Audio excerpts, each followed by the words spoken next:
Talaga namang nakakatuwa at nakaka-proud ang mga achievement ni Kim Chiu at Paolo Avellino, lalo na sa unang pelikula nilang My Love Will Make You Disappear. Ang mga fans ng Kim Pao ay super supportive at kitang-kita naman sa box office success ng pelikula. 100 million pesos worldwide lang naman. Hindi lang sa Pilipinas kundi pati na rin sa mga ibang bansa gaya ng Amerika at Canada. Talagang ang malakas ang hatak nila sa mga fans. Pati yung recognition na natanggap nila mula California Legislature Assembly. That's such amazing achievement. Hindi lang sila nakilala sa Pilipinas kundi pati international na. Saka ang exciting din na may mga special screening pa sila sa iba't ibang lugar, lalo na sa US at soon sa Dubai. Mukhang malayo pa ang mararating ng tambalan nila. I'm sure maraming fans ang umasa na magkakaroon pa sila ng mga future project together. Kung ganito pa ang train ng success nila, hindi malabong maging isa pa silang solid na love team na magiging lasting sa industriya. Na tumataginting na 100 million pesos na gross revenue ng My Love Will Make You Disappear as of March 31. Tamang narinig nyo mga kachika, 6 days pa lang simula nung ipinalabas yan sa mga sinihan. Pero na-breach na nila yung 100 million pesos mark. Mga kachika, gusto ko lang linawin sa inyo, hindi saktong 100 million yan dahil nalampasan na nila yan. Okay? Definitely that is more than 100 million pesos na. So mga kachika, this is a very good news para sa ating lahat, lalo na sa mga Kim Pao fans. Dahil syempre, matagal na nating hinihintay na sumabog yan eh. 'Di ba? Ang dami kasi talagang nambash, 'di ba? Kina Kim Chiu tsaka kay Paolo Avellino, kesyo ang baba daw nung kita nung first day release, 'di ba? Nung kanilang pelikula, kesyo wala daw binatbat sa mga sinihan. Pero ayan mga kachika, look at them, 'di ba? They are soaring high ngayon pagdating sa mga gross revenue. At sabi nga mga kachika sa isang post na nabasa ko, tila lumalaban ang My Love Will Make You Disappear sa posisyon ng top 5 highest grossing Filipino film sa North America since the pandemic. So mga kachika, sobrang lakas talaga ng Kim Pao. Kumbaga, daming sinagasaan mga kachika na iba't ibang mga local film, 'di ba? Ng My Love Will Make You Disappear. Tatapatin ko na kayo mga kachika, alam ko marami talagang mga Kim Pao fans sa Amerika, okay, sa US, partikular na sa Canada at sa California. Pero hindi ko inaasahan mga kachika na ganito kadami. Diba? Hindi ko inaasahan na halos matumbasan nila yung dami ng mga fans dito sa Pilipinas. Diba? Kaya nga sabi ko kahapon, diba, sa vlog ko, if you could still recall, pati mga foreigners talagang nahuhumaling sa chemistry, saka doon sa pakilig na feeling na ibinigay ni Kimi tsaka ni Paolo sa kanilang pelikula na My Love Will Make You Disappear. Considering, okay, lagi nyo to i-take note mga kachika, lalo na sa mga bashers, iyan ay first ever movie ni Kim Chiu at Paolo Avellino. First ever. Okay, hindi yan sequel nung mga nauna nilang pelikula. Wala yang mga part 1, part 2, part 3. Wala. Yan mga kachika, yung nag-iisang pelikula na ginawa nila. Okay? At this moment, yan pa lang, pero most likely masusundan at masusundan pa yan. Kaya of course, let's congratulate Kimi and Paolo, di ba, for hitting the 100 million pesos mark. So Limachi, kay dagdag ko lang din, alam nyo ba na in-acknowledge ng California State Assembly, okay, ang Kim Pao, kanilang napakalaking kontribusyon sa mundo ng mga pelikula. So that's our Kimi and Paolo, and we expect nothing less from them. Tangkita naman natin mga kachika, nagbunga, di ba, yung pawis at dugo na ibinuhos nila sa kanilang first ever movie. Simula sa mga shooting hanggang ngayon mga kachika, di ba, sa kanilang promo tour, hindi lang dito sa Pilipinas pero pati sa ibang bansa. As of this day mga chika, as far as I know, base dito sa ipinost ni Ate Heidi, mukhang pauwi na sina Kimi tsaka si Paolo dito sa Pilipinas. So mukhang kaninang umaga yung kanilang flight. Okay, so most likely darating sila dito sa atin. Bukas na siguro yan mga kachika ng mga madaling araw. And then let's jump onto our next Kim Pao update for today. And this is about the interview made by Bianca Gonzalez to Kim Chiu and Paolo Abilino. Ngayon mga chika, karamihan sa mga interview to Kim Pao, di ba, puro pakilig. Okay, karamihan, puro yung mga ulitan, asaran, tsaka tawanan. Pero mga chika, yung interview nila with Bianca Gonzalez, ito medyo serious siya. Okay, kasi parang yung dinreel down dito ni Bianca is more on personal stuff, okay, sa buhay ni Kim Chiu tsaka ni Paolo Abilino. Actually, yung title nga ng interview, di ba? Paano ba ito? Kagaya nung sinabi ko kanina mga kachika, this is more on personal stuff, okay? Personal preferences, mga wants and don'ts, di ba? Ni Kimi tsaka ni Paolo, yung mga ayaw nila sa mga partner nila, yung mga gusto nila sa mga partners nila, and many more other stuff. Okay, walang masyadong pakilig dito sa part na to, but more on serious stuff.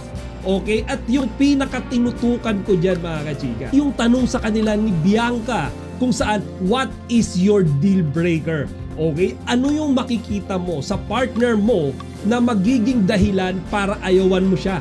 Okay, para mag-disappear ka. You could still recall, di ba, sa mga previous interviews nila, umamin si Kimi tsaka si Paolo na kapag sila ay nagmahal, talagang bigay todo lahat. 'Di ba? All out, 'di ba? All out love. Wala na silang itinitira minsan sa sarili nila. Lahat 'yon ibinibigay nila sa taong mahal nila. Okay? So, etong nakikita nila na ito sa kanilang partner, mga kachika, ay kayang pawalain lahat ng pagmamahal na 'yon. 'Di ba? So, mga chika, unang tinanong diyan si Paolo Abilino, and Paolo said na ayaw niya sa mga taong mata pobre. Okay, ayaw niya kapag nakakita siya ng isang partner, 'di ba? Isang babae, 'di ba? Girlfriend niya man siguro 'yan, or kung ano man yung relationship na meron siya, and then masyadong mababa yung tingin sa kapwa niya. Most specifically daw, Magica, sa mga waiter, sa mga vendor, and to those other people that surrounds them na mas inferior yung estado sa kanila. So, Magica, para kay Paolo, gusto niya pantay-pantay yung tingin ng mga tao sa isa't isa. Kasi ganun daw siya mga kachike. Kumbaga, hindi niya tinitignan yung sarili niya na, ako mayaman ako, ikaw hindi ka mayaman. Hindi siya ganun mga chika. Pantay-pantay lahat, kumbaga equal lang. So kapag yung partner niya daw mga kachika ay nakita niyang mata pobre, it's a no-no, mawawala na siya, ayaw niya na. So mga kachika, ganun pala yung tinitignan ni Paolo. That's the deal breaker for Paolo.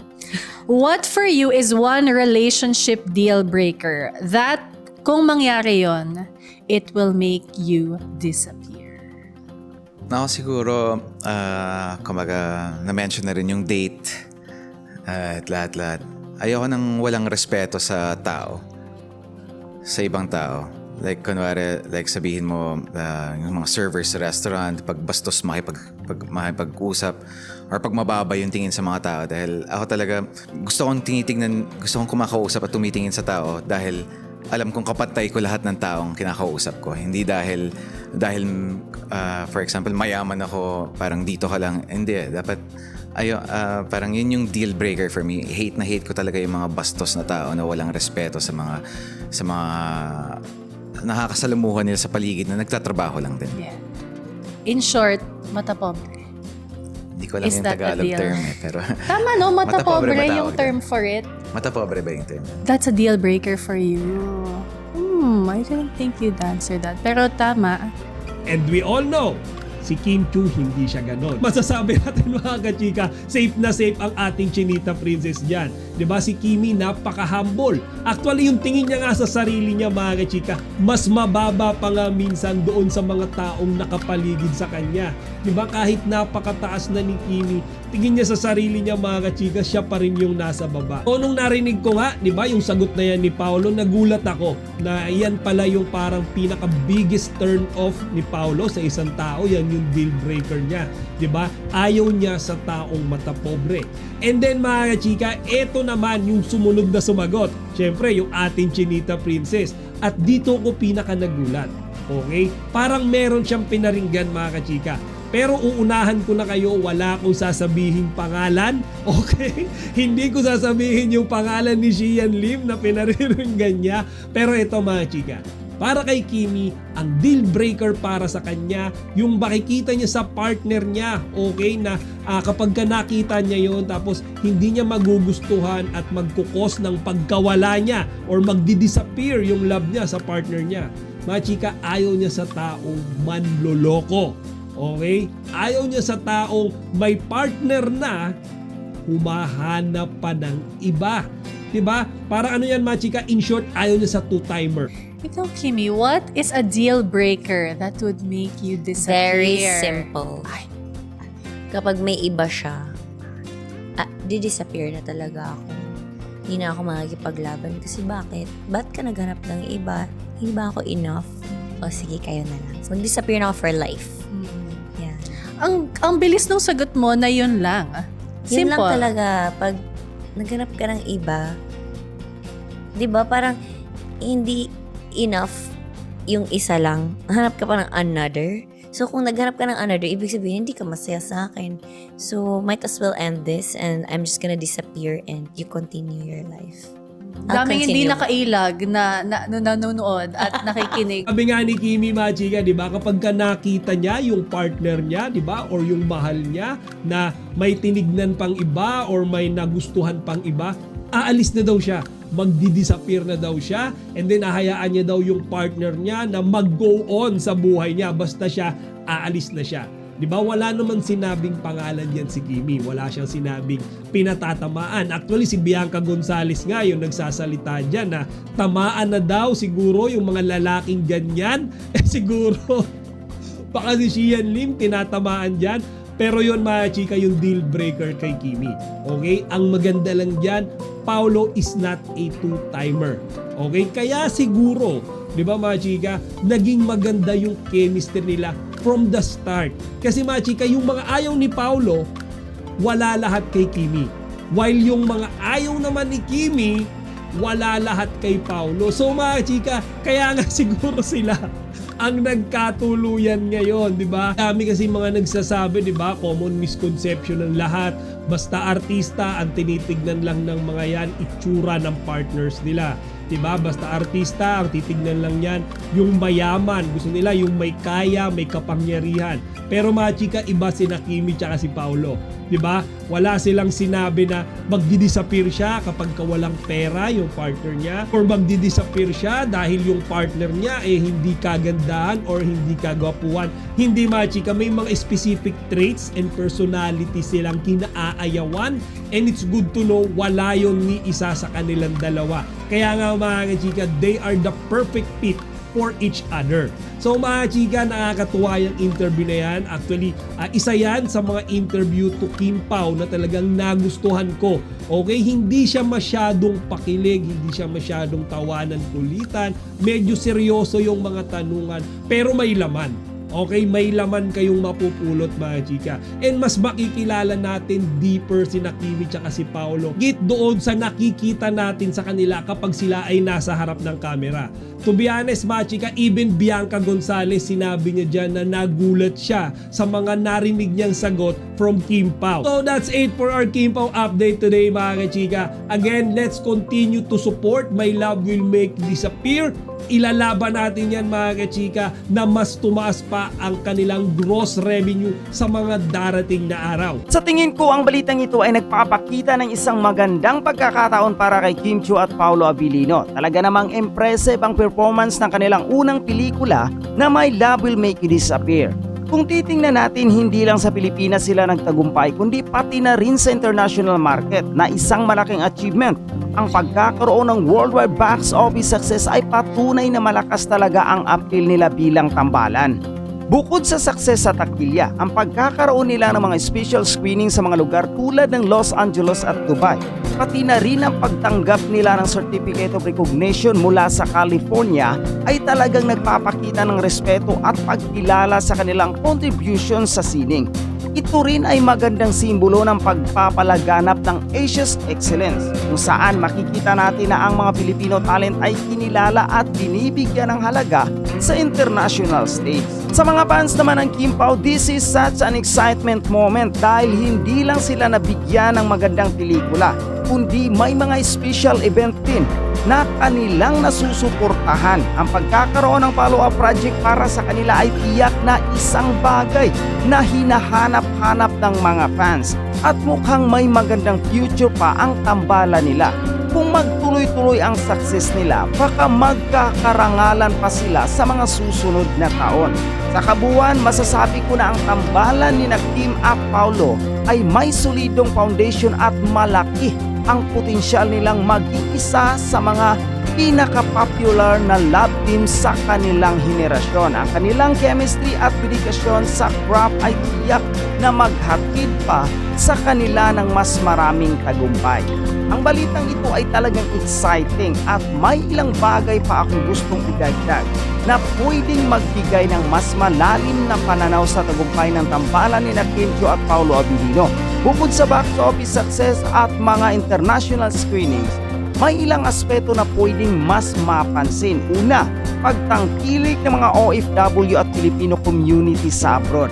Ang success ng pelikula sa Amerika at Canada, pati na rin sa Dubai, ay nagpapakita kung gaano kahalaga ang mga overseas Filipino workers o OFWs at Filipino community sa abroad. Sila ang isa sa mga malaking audience na nag-support sa mga pelikulang Pilipino. Ang mga special na screening sa mga nasabing lugar ay nagpapakita ng pagkilala sa kanilang contribution sa pagpapalaganap ng kultura at sining ng Pilipinas sa ibang bansa. Pangalawa, pagpapakita ng Filipino talent sa international scene. Ang pagkakaroon ng Certificate of Recognition mula sa California ay isang malaking hakbang para sa Filipino actors at filmmakers na nagnanais na makilala hindi lang sa lokal na industriya kundi pati na rin sa global stage. Mas tumataas ang visibility ng mga Filipino talent at ito ay isang magandang oportunidad para mas marami pang pelikula o proyekto ang makapasok sa mga international film festival o market. Pangatlo, rising influence ng Kim Pao. Habang marami ang nagmamahal sa tambalang Kim Chiu at Paulo Abilino, makikita din natin na may mga growing fanbase ang Kim Pao sa iba't ibang social media platform. Ang kanilang presensya sa mga online platform ay nakakatulong din sa pagpapalaganap ng pelikula at sa pagiging viral nito sa iba't ibang bahagi ng mundo. Siguradong maraming fans na excited para sa future project nila at dahil dito, patuloy silang nagiging inspiration sa mga bagong love teams at aspiring artists. Pangapat, pagsunod ng iba pang love teams sa yapak ng Kim Pao. Dahil sa tagumpay ng Kim Pao, makikita natin ang epekto nito sa industriya ng pelikula sa Pilipinas, kung saan ang tambalan ng mga bagong artista ay maaaring tularan ang approach ng Kim Pao. Ang kanilang kombinasyon ng kilig, chemistry at talent ay nagiging benchmark para sa mga susunod na love team. Kaya posibleng magbukas ito ng mas maraming opportunities para sa ibang artista. Panglima, potential for sequel or spin-off project. Dahil sa laki ng success ng My Love Will Make You Disappear, may posibilidad na magkaroon pa sila ng sequel o kahit mga spin-off project na magpapatuloy sa magandang chemistry nila. Hindi malayo na magka-project din sila sa TV or sa digital platform na tiyak magiging hit din sa mga fans. Sa kabuuan, makikita natin na ang tagumpay ng Kim Pao ay hindi lang limitado sa isang pelikula.